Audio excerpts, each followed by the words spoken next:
ആ വിഴാരായ ചക്ക തിന്നുകൊണ്ടിരിക്കുകയാണ് കേട്ടോ. മാന്തി മാന്തി തിന്നണം. ആ ചക്കയുടെ പുറത്ത് കയറി നിന്നിട്ടാണ് തിന്നണത്. എപ്പോഴാണ് രണ്ടും കൂടി വീഴാന്നറിയില്ല. ഒരു കാല് സപ്പോർട്ടിന് മരത്തുമ്മ വെച്ചിട്ടുണ്ട്. ബാക്കി ഫുള്ള് ചക്കമ്മയാണ് ഭാരം കൊടുത്തിരിക്കുന്നത്. ഇതാ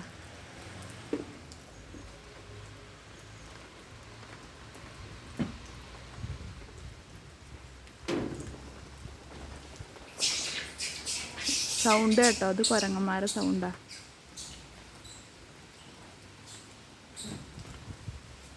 ഒരു കഷ്ണം കിട്ടി, അതുകൊണ്ട് ഓടിയിട്ടുണ്ട് കേട്ടോ. കണ്ടോ? ഇനി അടുത്ത ആൾക്കാർ രണ്ടാൾ ചക്കയുടെ അടുത്തേക്ക് വന്നു.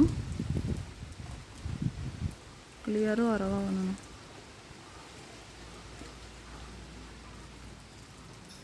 ഇപ്പം ആ ചക്ക ചാടും, അതങ്ങനെ നിൽക്കണ്. ഇതത് അവിടെയൊക്കെ ഉണ്ട്, നിറയെ ഉണ്ട്. ഉണ്ടോ?